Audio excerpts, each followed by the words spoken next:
I like to think about the ripple effect. Let's say your company has 30 employees or 100 employees or 3,000 employees. What if we were to empower all of them as brand ambassadors for our company to get more active? Welcome to Bullhorns Bullseyes, the podcast where precision meets promotion. I'm Tom Nixon. And I'm Curtis Hayes. We're thrilled to have you join us as we discuss the ever-evolving world of sales and marketing. Every week, Curtis and I bring our own specific experiences and expertise, along with a special guest who has stories to tell and lessons learned to share. We're here to help you with strategies that hit the mark and amplify the marketing. Before we kick off today's episode, make sure to hit that subscribe button to stay in the loop. And if you find our discussions on target, leave us a review. Your feedback means a lot to us. Now get ready for insights, tips, and conversations that will up your marketing game. It's Bullhorns and Bullseyes with Curtis Hayes and Tom Nixon. Let's ride. Bullhorns and Bullseyes is back with another episode. Curtis, you're back for another episode, which is always good. But you're, for people who can see you, you still got the cowboy hat, but you're dressed a little spiffier than normal. I'm a little spiffy today. Yeah. Yep. I was wearing the hoodie yesterday. I got called out. You called me out for wearing a hoodie, I think. And so I decided to wear the sport coat today. Yeah. Yesterday you looked like a coder in your hoodie, and today you look like an insurance salesman. Yeah. So, all right. Well, you can sell your insurance at the end of the podcast here. First, we want to bring out an expert. We've talked about LinkedIn in the past. We've had Jay Harrington on in the past, who is an expert at strategies for creating content.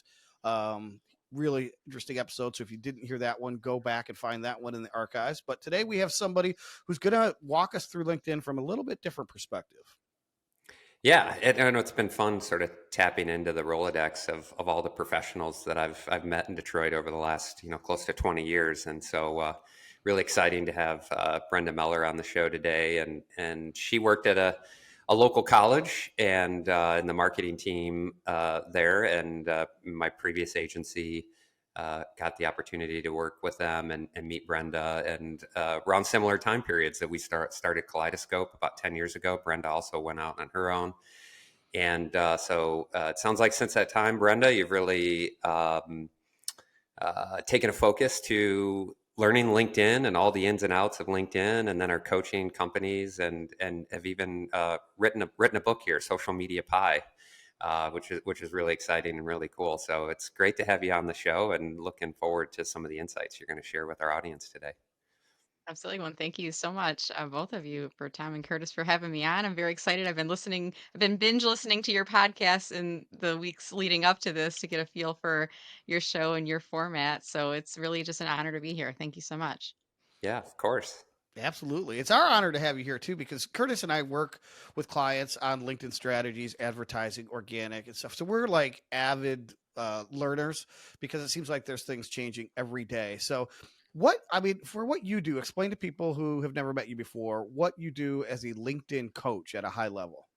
Yeah, absolutely. I always start with first, I do not work for LinkedIn. I am independent. My background is, marketing, as Curtis was describing. So I will frequently tell people I help you get a bigger slice of the LinkedIn pie. And I often will say I'm that marketer who gets LinkedIn as well. So my interest is in serving my clients with helping them to really understand how to use the platform more effectively and efficiently. And I specialize in working with employees of teams, as well as the self-employed, and I even help job seekers with LinkedIn as well. So it's done through one-to-one coaching, through team trainings, through courses, through the books I offer. And I take that approach of making LinkedIn more manageable, and making sure people know there's a no bad questions that come. A lot of times I get the same questions asked from the same people over and over, and they think they're the only person wondering these things. So I try to make it like an apology free zone when you're approaching me, and really helping my clients so that they don't have to work with me, because they understand all the ins and outs of all things LinkedIn.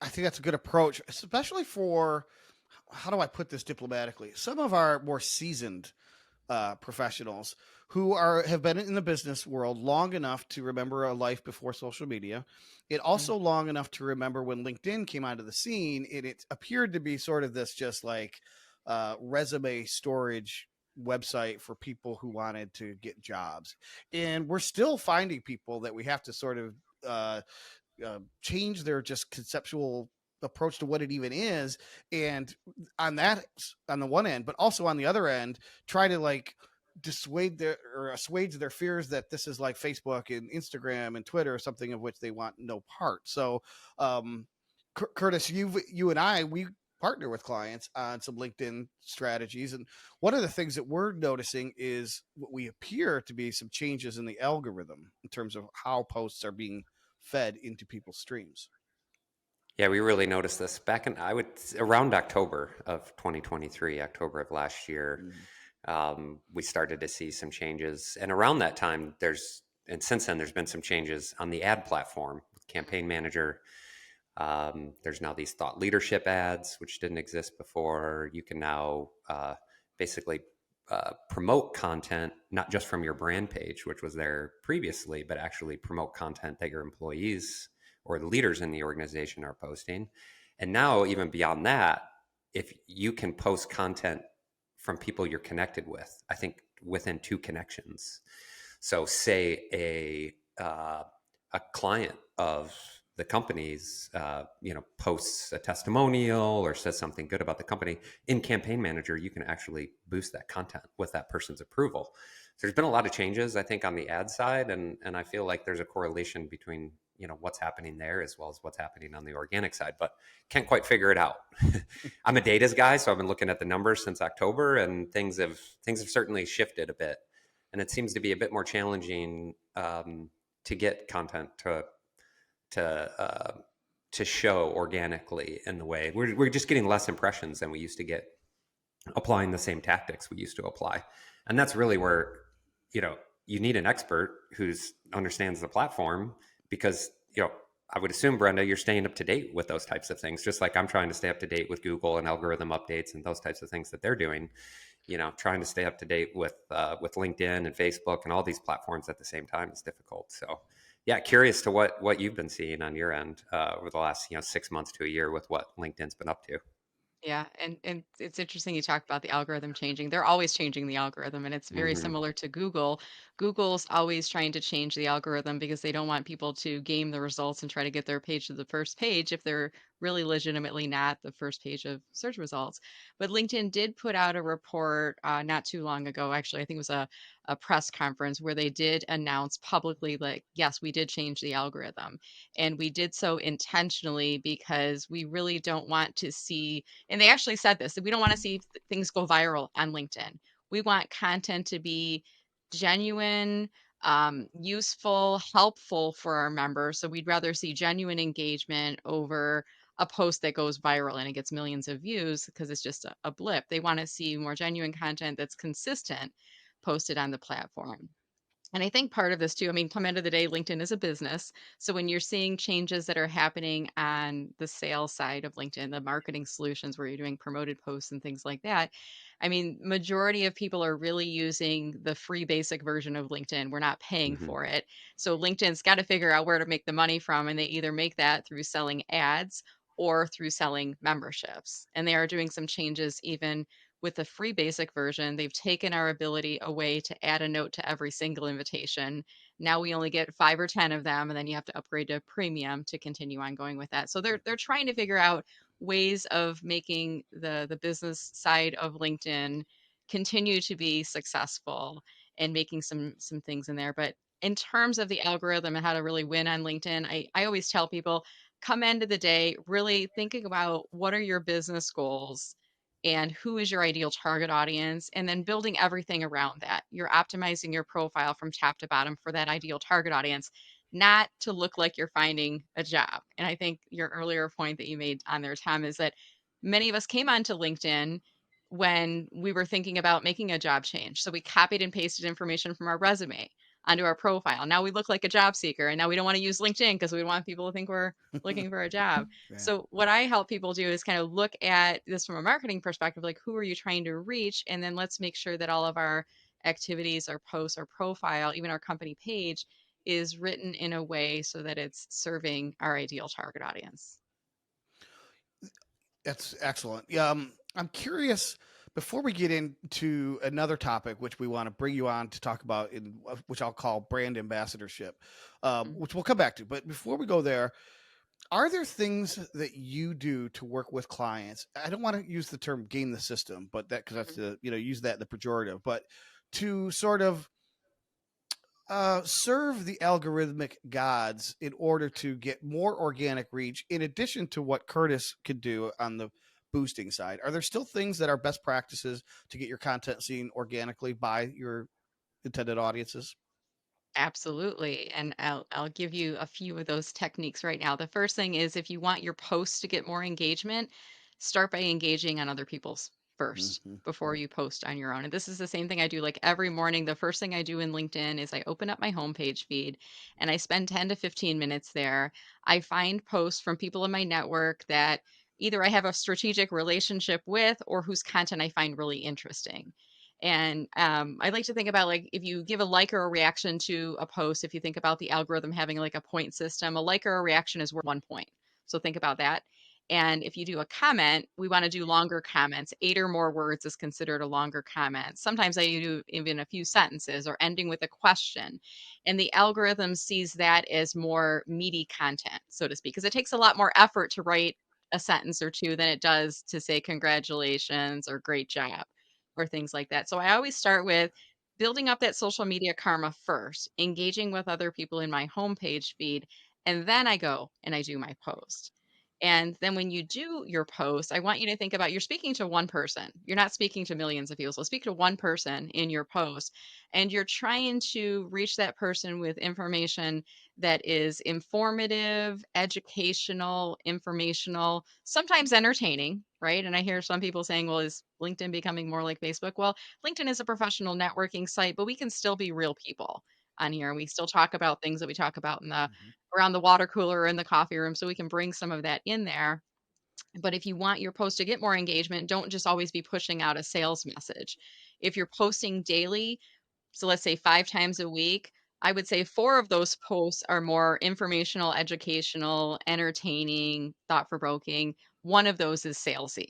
So that helps to bring people into your post, to tune into what you're doing, combining with if you're doing that engagement aspect first of engaging with other people, you're building up that social media karma and those people are going to want to return the favor when they see you posting.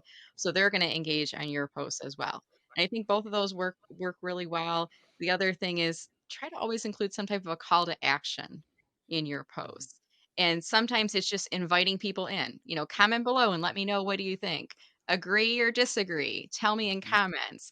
Tag someone in comments that you feel might be interested in this topic. So inviting them in, because a lot of times people don't know that they should be commenting, that they should come into your post. But when we give them permission and instructions, they're more likely to do so. Yeah, I love that word karma that you used because to Mhm. me it suggests there's more at play than just feeding the algorithm. And I always, when I tell clients, think about two things. Think about these crazy robots that are trying to take over the world, right? You need to do what they want you to do, but also think about the people that you want to inform, engage, have a relationship with. If you do nothing but blast out your own content and then go dark, for one, that's doing the algorithm a disservice because they're going to see that you're just a spray and pray got a guy or gal, right? So that doesn't help your algorithm. But also think about all the people that you actually comment on their posts, the human fulfillment that they get, right? And they're going to remember you, especially if you're commenting and then you might engage in a conversation. I know people who started in a relationship in a comment thread that went on to form a 20-person woman networking group that went on to write a book, that went on to have a website. And this all started because of a meaningful comment in the comment sections. And Curtis, maybe we should get them on the podcast. Yeah, it sounds like a good idea. Yeah. What, Curtis, what, you're kind of coming along with me. Like I've been always approaching this from the organic side, and I never even thought of spending a nickel on LinkedIn. And your history is more on the advertising side. So we're sort of meeting in the middle. What interesting Hmm. things are you finding where you and I intersect on LinkedIn? Yeah, I want to first say that this sort of reminds me of our conversation with Jeff Large on podcasting. And if Mm-hmm. you're going to judge your podcast based on the number of views or listens it gets, you're probably going to be disappointed. Especially early And on. especially early on. Mhm. But if you, what we talked about with him, with like, if your audience size is only 10 and you're reaching the 10, then that's success, right? So Mhm. I think there's this we're so numbers driven, and we were used to seeing a certain number of impressions and a certain amount of engagement that now that's declined, and it's like, well, it's just not doing as well as it is. And if that's what you're basing your measurement off of, and basing success off of, then yeah, you might be disappointed, but the reality might be you're still reaching the right people. And so, Brenda, what you saying of like, make sure that you know who your audience is, that you're creating content that serves them. That content might be really small, and so the fact that your impressions are down might actually be okay, because as It's long more as you're still concentrated, serving. and you might be Yeah, reaching more of the right people, and maybe it's right. less people overall, but we don't need more people generally. We just need more of the right people, and then if we can bring them into the conversation, and then we're not just stopping there. Let's look and see who are the people that are clicking on the like and reactions in the comments. Are we first level connections with them yet? If not, let's invite them to connect. Let's bring them into our world. And if we already connected with them, maybe let's message them. Hey, hey Jim, thanks for the thoughtful comment on my latest post. Let me know if you're ever thinking about X, Y, and Z if you'd like to have a conversation about it. Continue. I mean, I get clients from this technique. I'm not a Hmm. salesperson, I'm a marketer. So sales Yeah. always feels very icky to me. But Right there with you.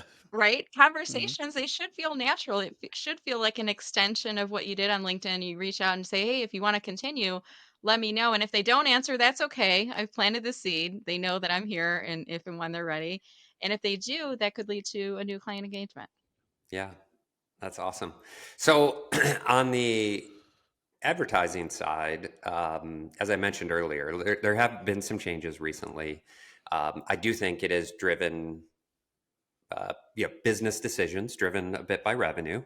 Facebook's done the same thing. Google does it all the time. But I think they're good things as well. So this opportunity to take thought leadership, say it's coming from a CEO, a COO, a founder, or other leaders in the organization that have good content. We didn't have the ability to promote that content previously, and really that content gets more engagement usually than brand content, because it's that one-to-one, sort of personal connection. So to have the ability now, especially when you're doing account-based marketing, where we know the types of organizations or the specific organizations that we want to advertise to and who those people are within those organizations, now we can take that thought leadership content and pretty much guarantee that we're getting it in front of those people. And so I think that's been helpful. I know some of the clients that we're working with, from a sort of brand awareness perspective, we would call it like top of funnel. It's worked really well.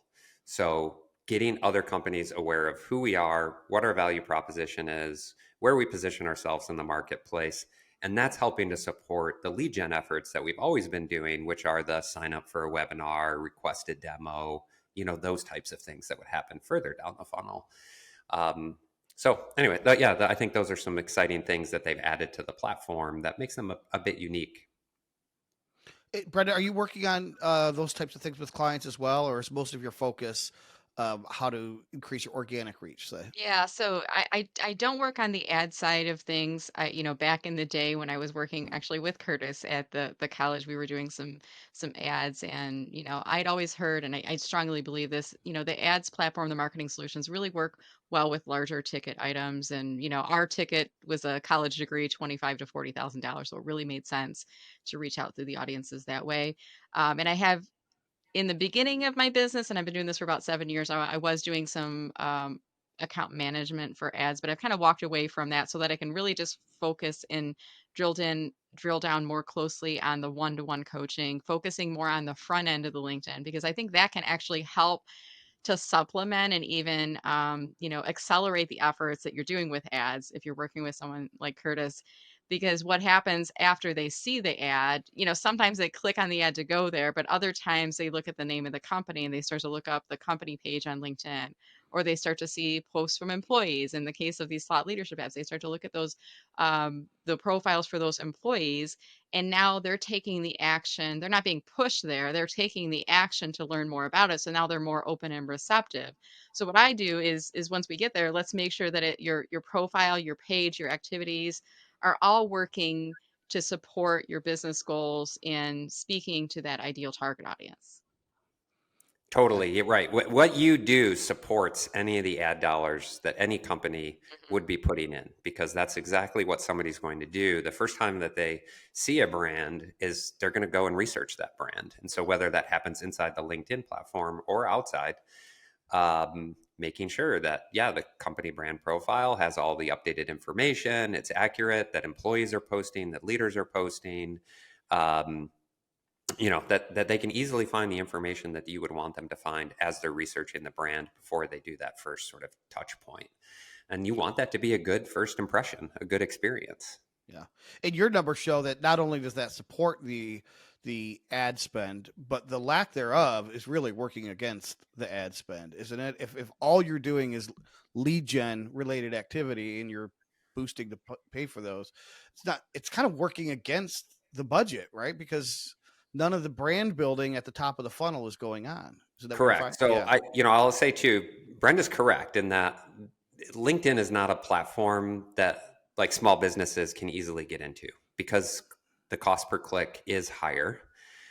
Some of the new thought leadership stuff and some of the top of funnel brand awareness, you can get some similar cost per click CPC numbers as Facebook, the $2-3 in that range. So there are some ad types that have lower CPCs, but as soon as you get into lead gen, where we're talking lead forms and things like that, you anywhere from $8 to $20, $30 a click. So Mm-hmm.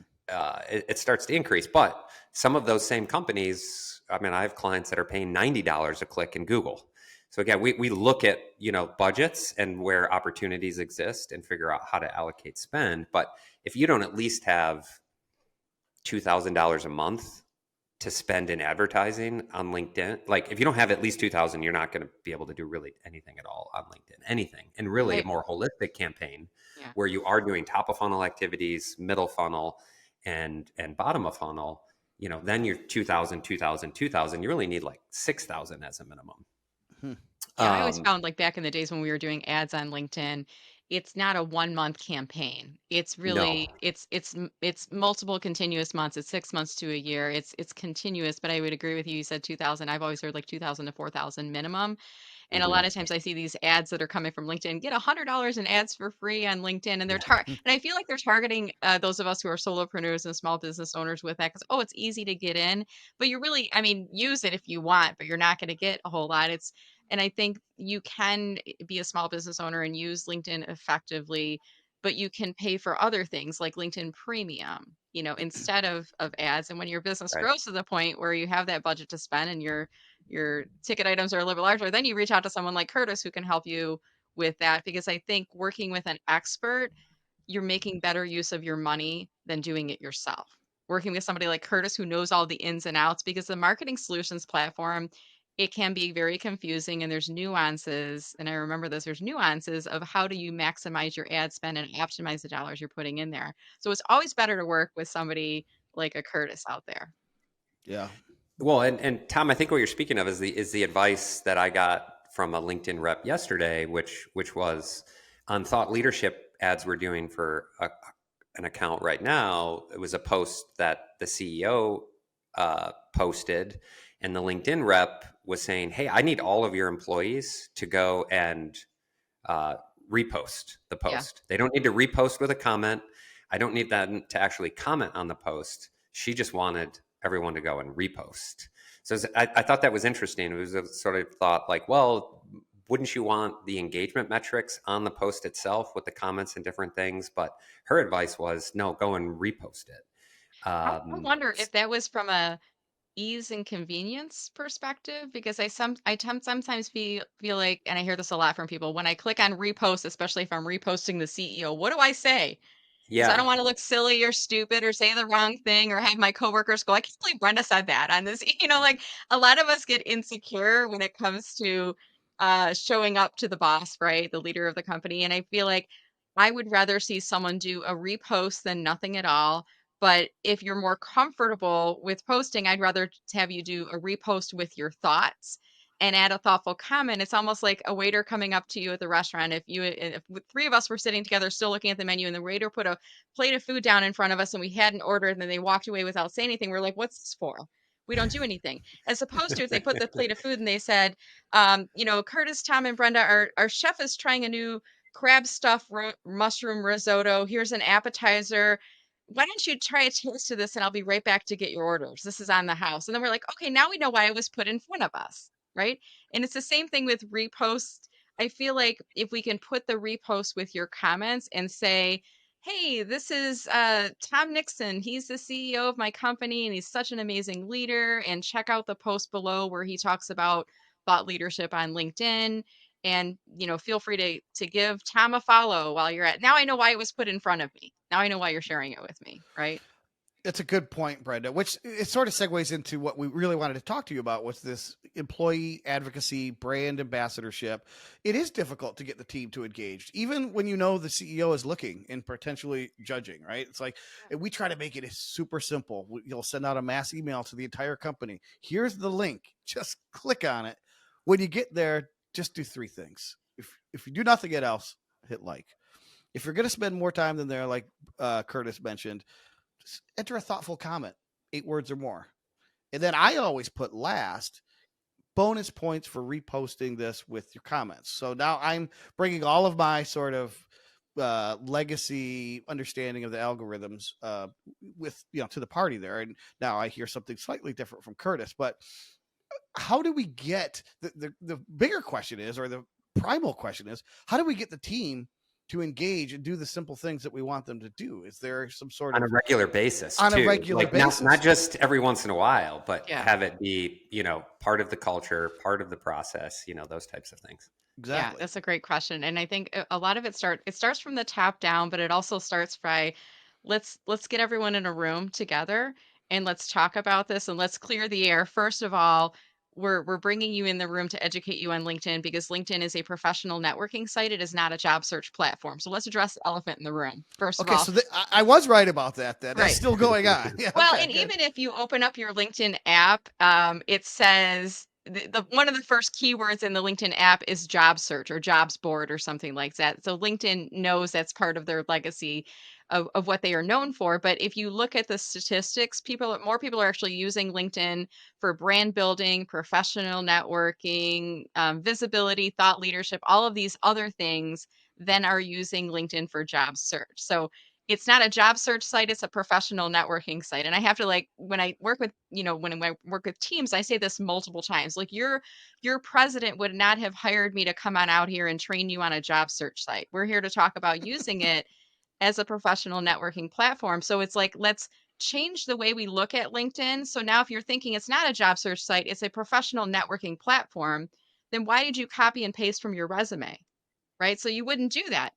And a lot of people do that. They put that in their about statement. They put their summary statement from their resume in their about statement. Seasoned marketing professional with 20 years of experience and blah, blah, blah.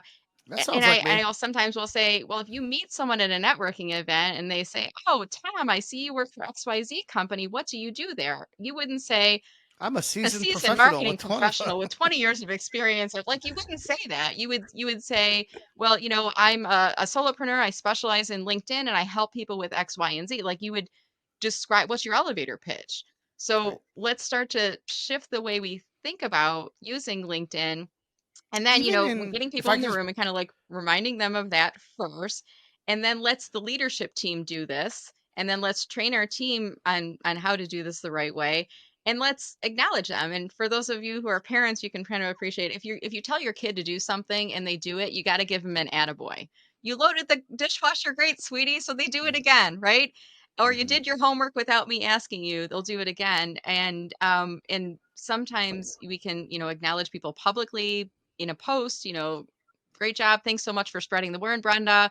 Other times we can do it in a team meeting. We're all talking about what we're doing for sales and marketing. And by the way, I want to give a shout out to Curtis right now because Curtis did a really great LinkedIn post last week and he tagged some of his coworkers in and it got a lot of engagement. Curtis, anything you want to share about that? So like let's make it a thing that we do as a part of our culture, not just a one-time email that you put out and then keep your fingers crossed and hope that it happens. Yeah. That's great. You mentioned earlier about not copying and pasting the resume. So even Yeah. we don't have to go through the entire profile chapter and verse, but that first headline that appears underneath your name and photo and everywhere you go on LinkedIn, whether you comment or something, Yep. it probably should say something other than CEO at Cementrix or whatever. It's like, okay, who do you help and how do you do it? Yeah. Mine starts out, I help thought leaders turn their expertise into content, something like that. I don't Yeah. even I, know, I always but tell that's people, and there this might everywhere. be like a mind-blowing kind of a thing, but your LinkedIn profile is not really about you. Your headline is not really about you. Your about statement is not really about you. It's about you as it relates to how can you connect with and help your ideal target audience.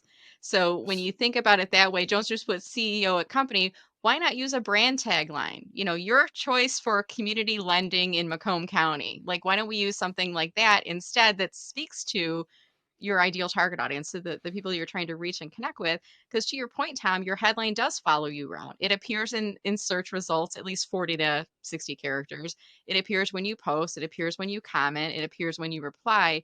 And your headline can be used to bring people back to your profile. So they see something intriguing in there. Instead of seeing marketing consultant at Meller Marketing, it says, want a bigger slice of the LinkedIn pie? Well, that sounds interesting. What's that?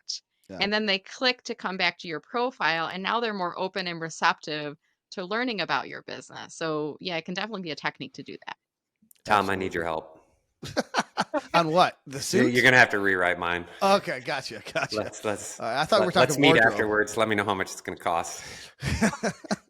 Freebie for you, buddy. But interesting because I'm paying you back because Curtis, some of the things that you're doing now on the paid platforms, right? It's starting to influence, and it should, kind of how I'm approaching. I'll tell you what my takeaway is from conversations I've had with both of you, and I'm going to maybe change how I advise and counsel clients to share brand content on LinkedIn. So they always want to make sure that their brand company is up to date. And so, yes, we will still post things to your company page. What I'd rather do, though, is I'd rather do the exact same thing, but have the CEO or some other thought leader post it, because I know, for one, that's not going to automatically trigger the algorithm subordination because it's a brand page, right? So now it's a person. It's more authentic because, going back to think about the people in your feed, it's a real person with a real face and a real title and a real expertise that is quote unquote helpful, sharing helpful comments or content. All of that should sound familiar. And then, because if I do want to promote that post, I couldn't do that in the past, right? I could promote and boost the company post, but now, because of all these thought leader in this other, like you said, 2 degrees of separation, you can Mm-hmm. promote that with the individual content. Now the world is really my oyster, both from an organic and from a paid standpoint. So, either of you have any recommendations to avoid that? My newfound strategy. Brenda, any thoughts from you? I'm sorry, what was the question? Any recommendations to So, avoid? yeah, is there any reason that sounds like a crazy idea? I'm going to focus more on the thought leaders in the company as opposed to the company LinkedIn page. No Well, one gets really overly yeah, so I inspired by a think logo. I like to think about the ripple effect, and you certainly want to focus on the people that have large network, large presence, the people that are, people are seeking them out and finding them on LinkedIn, but that's one person. And let's say your company has 30 employees or 100 employees or 3,000 employees. What if we were to empower all of them as brand ambassadors for our company to get more active? And I like to think about employee engagement on LinkedIn as kind of like a bell curve. Most people are kind of somewhere in the middle. You got your superstars on the high end of the spectrum that are going to do everything and everything, and they're going to go above and beyond. And then you got your people on the low end of the bell curve who are maybe not even active on LinkedIn, won't do anything even if you show them how, are too busy, apprehensive about social media. But if we can focus on the people in the middle and maybe the high end of that bell curve who will lean in, if we can give them instructions on what to do, how to do it, and why it's important, we can really start that ripple effect so that, in addition to, if you were doing those thought leadership ads, in addition to that, organically, just think about the amount of reach that you could get through the platform, right? Right. Mm-hmm. Yep. Exactly. What comes to mind, Tom, and for me, and what you said is, so if I were to think about it from, I guess, the user's perspective, if content comes from the brand page, it's like, where did that content really come from? You're not, that could have been an intern, could have been Mhm. just, the social media manager, So maybe you're questioning in the back of your mind the authenticity of the content and Or the glossing over value. it, or the Or, value. Correct. right. But when it comes from somebody who is a thought leader, who has a significant background, whose profile does really matter on the platform and is posting thoughtful content, your likelihood to read and engage with that content now increases, right? So again, that's why I said, like, I'm not happy about the data I'm seeing in the platform, but I understand the shift that LinkedIn has made, because I do feel like, creating an environment that is more authentic is a good direction to go in. Yeah, absolutely. All right. Well, Brenda, this has been awesome. Before we let you go, we want to remind people to go link in with Brenda Meller. Obviously, that's the most obvious thing to do, is to link in with a LinkedIn coach, right? And when you do that, you'll see in her headline an additional link that LinkedIn allows you to provide. Yours is to this bevy of checklists that I just Yeah. want to hit some of the high notes. These are great. So these are free for people to download. If you're looking for a job, but quietly want to look for a job on LinkedIn, you have a tip sheet for that. The company page 2024 checklist, speakers or aspiring speakers, your checklist, podcasters. Curtis, this is one for you. um, Authors, there's one for me, and coaches and consultants. Just the list goes on and on. They're all of these free checklists. I'm sure you're giving these away. All they got to do is share an email address or whatever so you can email it to them. But what else can so we can get these free checklists? What else can people do to enlist your services or lean into your expertise? Absolutely. And I do work with people one-on-one. So I work with people in a one-on-one power hour session. A lot of people say it's kind of like drinking from a fire hose. I try to really get a lot of great insights in there, but I tailor the tips to those of you, to your specific questions that you're looking for. And I do team training both virtually and in person. Now that we're really back to the in-person, there's just something to be said with being able to walk around the room and point over people's shoulders and show them how to upload a graphic in there, or show them where to click on different things that are being done there. And I do some online courses. I've got a book called Social Media Pie: How to Enjoy a Bigger Slice of LinkedIn. But above all, I always tell people, LinkedIn is pretty much a self-service platform. So if you ever get stuck on something on LinkedIn, feel free to message me, and I either will know the answer, or I have a connected network of LinkedIn trainers and coaches across the world, and we share notes and we'll ask questions of each other, and then we'll share that back. And there's some newer things that are happening on LinkedIn these days. One thing that's just rolled out this week, LinkedIn is now going to give pages the ability to have a premium membership, company pages. So that's like just rolling out. I don't even think I have it on my profile yet. Another newer feature that LinkedIn is testing right now on the mobile app, and if you haven't downloaded the latest mobile app, make sure you get the latest one uploaded. There's a videos tab in there now, which is very much TikTok like. You can Ooh. scroll through and look at videos. I'm a beta tester, and I submitted one video, and in the beginning I was seeing a lot of really overly produced, highly produced video messages that were in there, a lot of advertisers that were going. Now I'm starting to see real people, like real videos in there.